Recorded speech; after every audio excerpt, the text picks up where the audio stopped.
Coming up tonight on YCN News, funding for pediatric research at the National Institutes of Health will be signed into law this afternoon in Washington.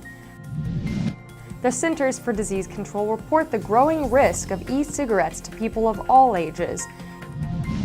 And we'll learn about the latest show produced by Vermont's Northern Stage. For more news, weather, and sports, it's time for YCN, your local view. Now, your daily digest of the Dartmouth-Lake Sunapee region, southern Vermont, and Windsor County. News, sports, weather, and all that is happening in our area. The news on YCN, your local view. Good evening, and welcome to this Thursday edition of YCN News. I'm Rose Spillman. Funding for pediatric research at the National Institutes of Health will be signed into law this afternoon in Washington. The law that President Barack Obama will enact today is the work of two congressmen, one of whom is Representative Peter Welch. The Gabriella Miller Kids First Research Act represents the bipartisan work of Democrat Welch and Republican Greg Harper of Mississippi. The legislation is named in memory of 10-year-old Gabriella Miller. Gabriella died of brain cancer in October. Gabriella's parents, Ellen and Mark Miller of Loudon, Virginia, will be at the ceremony too, as will House Majority Leader and Virginian Republican Eric Cantor. Cantor and Welch also worked together to pass the bill. The law, Vermont's Welch says in a statement, will allow for the investment of $12.6 million each year for 10 years. Scientific research by the NIH will focus on pediatric diseases and disorders. The fund, Welch says, will come from the elimination of taxpayer financing for political party conventions. As important, adds Welch, is that passage of this legislation shows that Democrats and Republicans can work together to accomplish meaningful work, especially involving children's health care. On another public health note, the Centers for Disease Control report the growing risks of e-cigarettes to people of all ages. While the CDC does not endorse any type of nicotine-based smoking, its research center says the number of calls to area poison centers involving e-cigarette liquids containing nicotine is rising. More than half of these emergency calls are caused by the nicotine liquid. Just over 50% of the calls seeking emergency help involve children 5 years old and younger. This contrasts with 42% of calls involving adults aged 20 and older. CDC Director and Dr. Tom Frieden says in today's report that e-cigarettes are not safe, despite what some smokers may believe. Children are drawn to the candy taste mixed in with the liquid nicotine. E-cigarettes are not required to be sold in child-proof wrappers or containers. Children either eat or inhale the e-cigarettes, Frieden says. A child can wipe their face or eyes with the sweetened liquid and absorb the nicotine through their skin. Frieden says use of these products is rising greatly. Children must be protected accordingly. When YCN News returns, we'll continue with more news. The YCN News continues in a moment. At H.R. Clough, we sell, install, tune, and repair home heating and cooling systems and deliver your fuel oil. But there's more to our operation than you see when we visit your home. Come visit ours and see the upgraded, expanded, and environmentally friendly fuel storage facility adjacent to our 24-hour-a-day credit card gas service. And from 6 a.m. to 10 p.m., a self-service automatic touchless car wash. H.R. Clough and Kearsarge Heating Oils. Over 65 years of local ownership and dependable service.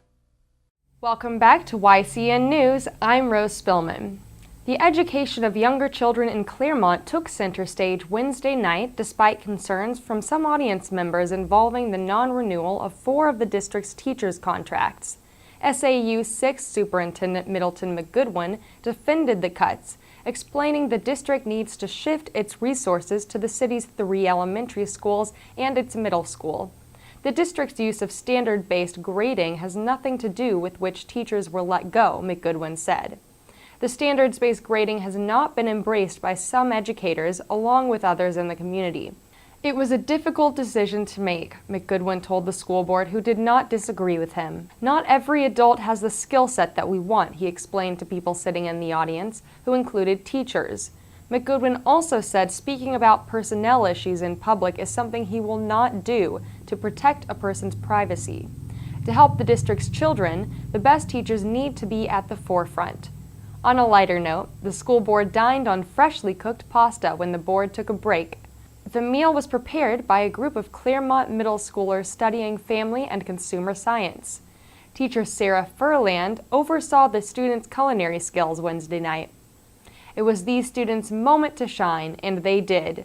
New school board member Richard Madigan said after the meeting that he enjoyed the meal and would write a letter to the students to let them know he appreciated their tasty work. Spring is here, and with it comes the latest production from the Northern Stage Theater Company in Vermont. This week I visited the Briggs Opera House in White River Junction to learn about the musical sensation Spitfire Grill opening this weekend. Let's hear from the show's director to learn more. The Spitfire Grill is an incredibly heartwarming, very poignant musical that tells the story of a young woman who gets out of prison, and while she had been in prison, she has been looking at a magazine article about a town called Gilead, Wisconsin, and she is dreaming of going to Gilead and starting her new life. But once she gets to Gilead, it's not necessarily the town that she thought it was going to be. The town is a little depressed, the quarry has closed, they're in a little bit of a recession, and so her expectations are not quite met with this mythical town. She gets a job at the Spitfire Grill. The Spitfire has been on the real estate market for 10 years, and it won't sell, and she comes up with this idea that maybe they raffle the grill off to anybody who writes in for $100 and buys a lottery ticket to get the grill. Well, people write in from all over the country, and without giving anything away, what happens to the grill and what happens to this young woman named Percy is really quite exciting and very heartwarming as far as it being a show about redemption.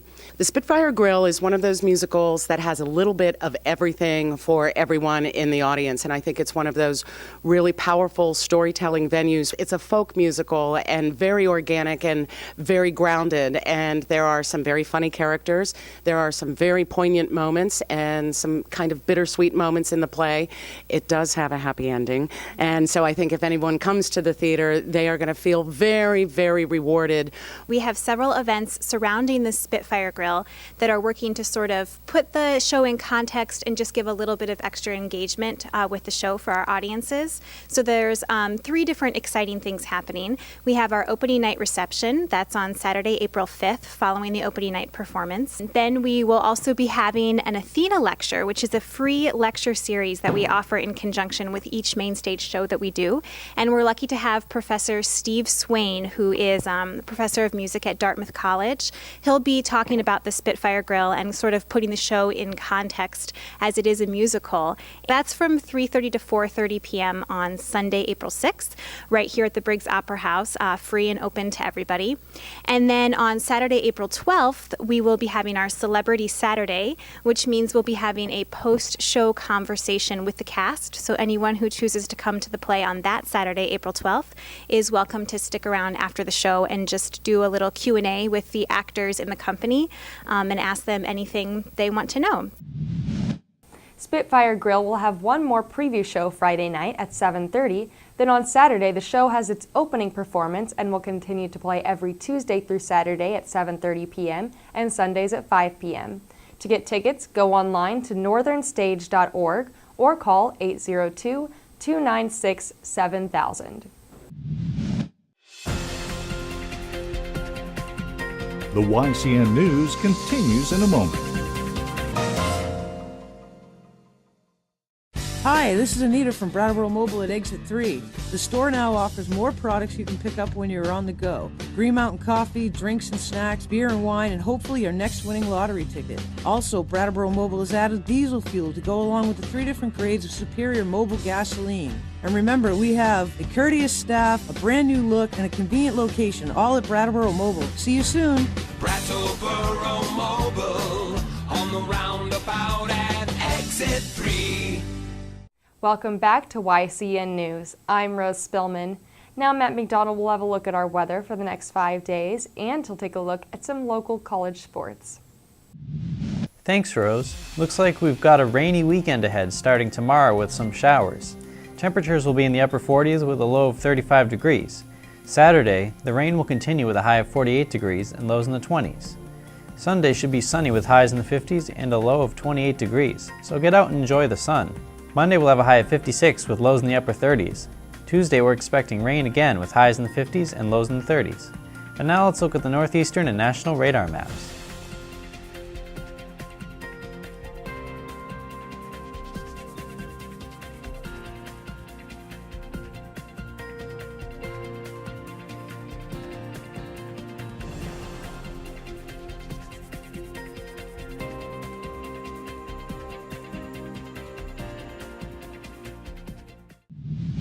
Now let's look at our community calendar. Tomorrow night, the Sunapee Methodist Church is holding a coffee house with performance by Ken Bonfield at 7 p.m. Hanover, New Hampshire will host an acclaimed Dutch theater company celebrating the silent film era at 8 p.m. in the Hop. In Vermont, the Center Congregational Church in Brattleboro is having a chamber music series at 7:30 p.m. Remember, you can submit local events from your community by sending them to news@ycnnow.com. And now let's look at some college sports. Yesterday, the UNH women's lacrosse team fell to Boston University. Boston scored 2 quick goals at the beginning of the game. UNH reacted to this and tied the score 2-2.